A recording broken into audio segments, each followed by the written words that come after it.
Video অফিসের সামনে কয়েকশো আইএফএল কর্মী সমর্থকরা বিক্ষোভে সামিল হন।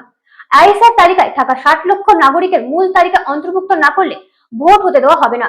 এই দাবিতে হাসনাবাদ ভিডিও অফিসের সামনে বিক্ষোভে ফেটে পড়ল আইএসএফ। তাদের স্পষ্ট হুঙ্কার, এই চক্রান্ত বন্ধ না হলে সরকার গঠন করা অসম্ভব হবে। উত্তর 24 পরগনার বসিরহাট মহকুমার হাসনাবাদ ব্লকে ভিডিও অফিসের সামনে কয়েকশো আইএসএফ কর্মী সমর্থকরা প্রতিবাদের বিক্ষোভে নেমেছেন। তাদের মূলত দাবি, যে চূড়ান্ত তালিকা বার করা হয়েছে এসআই লিস্টে তাদের যে 60 লক্ষ বিছানাধীন রয়েছে তাদেরকে অবিলম্বে তালিকায় তুলতে হবে। পাশাপাশি 2002 সালে ভোটার লিস্টের তালিকাও বার করা হয়েছে, সেই অনুযায়ী ভোট ম্যাপিং করতে হবে। যেখানে বলা হয়েছিল 45 লক্ষ মানুষের ভোট বাদ যাবে, সেখানে দেখছি 60 লক্ষ। যারাই ক্ষমতা আসবে সরকার গঠন করতে পারবে না, অবিলম্বে মূল তালিকায় ঢোকাতে হবে। পাশাপাশি চক্রান্ত করা হচ্ছে এসআইআর এর নাম তোলা নিয়ে। বসিরহাট উত্তর বিধানসভার আইএসএফ চেয়ারম্যান মুসা কালিমুল্লাহ বলেন, মুখ্যমন্ত্রী গতকাল বলেছিলেন একটি কমিউনিটি এক জায়গায় হলে এ রাজ্যে অনেক সমস্যা তৈরি হবে। আমরা এবার বিরোধিতা করি। তিনি মুখ্যমন্ত্রী চেয়ারে বসে এই ধরনের কথা বলতে পারেন না।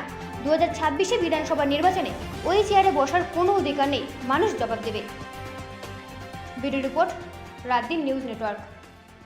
উত্তর বিধানসভার পক্ষ থেকে হাসনাবাদ ব্লকের যে 4টে পঞ্চায়েত আছে, 4টে পঞ্চায়েতের পক্ষ থেকে আইএসএফ এর নেতৃত্বে আমরা হাসনাবাদ ব্লকে বিক্ষোভ দেখাতে এসেছি যে 60 লক্ষ মানুষ, 60 লক্ষ বৈধ ভোটার যাদেরকে আন্ডার জুডিকেশনের মধ্যে রাখা হয়েছে, নির্বাচন কমিশন যেভাবে সাধারণ মানুষের হয়রানি করছে, নওশাদ সিদ্দিকীর ভাইজানের যে বক্তব্য, যে দাবি, যতক্ষণ পর্যন্ত 60 লক্ষ মানুষকে, 60 লক্ষ সাধারণ ভোটারকে যতক্ষণ পর্যন্ত মূল লিস্টে অন্তর্ভুক্ত না করা হবে ততক্ষণ পর্যন্ত ভোট ঘোষণা করলে হবে না। আমাদের 4টে দাবি আমি একটু পড়ে শোনাই।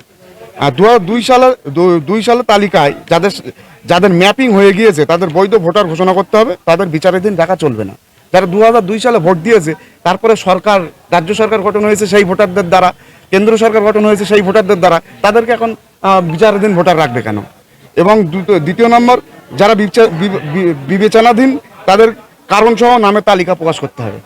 দ্বিতীয় নম্বর, আন্ডার অ্যাডজুডিকেশনে বলে ভোটার তালিকা বিবেচনাধীন বা সন্দেহজনক রেখে নির্বাচন ঘোষণা করা চলবে না। মূল দাবি আমাদের এইটা। আর সমস্ত বৈধ ভোটার অন্তর্ভুক্ত করেই নির্বাচন নির্ঘণ্ট প্রকাশ করতে হবে।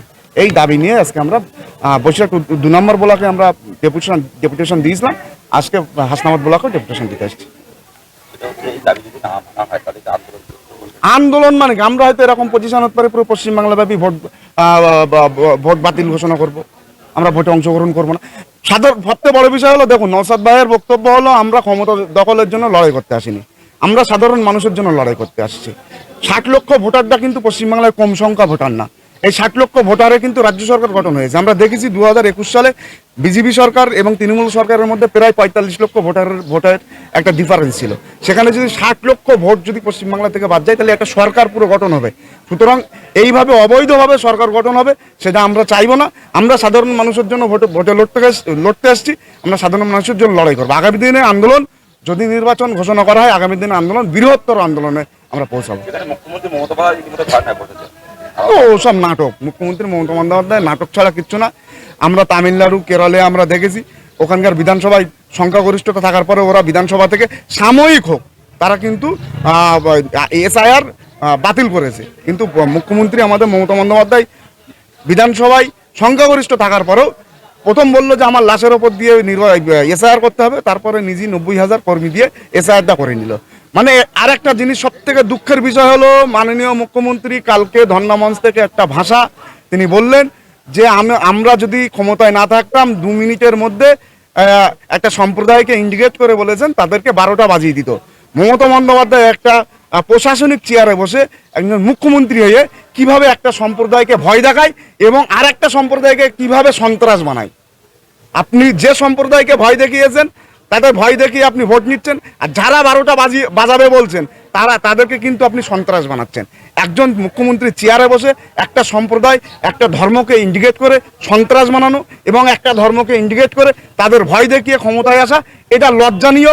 দুঃখ পশ্চিমবাংলার জন্য, আমরা ধিক্কার জানাই। এই ধরনের মুখ্যমন্ত্রী পশ্চিমবাংলায় আমাদের লজ্জাজনক।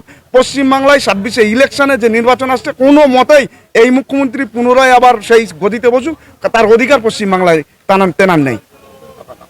আমার নাম মোহাম্মদ মুসা কারিমুল্লাহ। 24 পরগনা।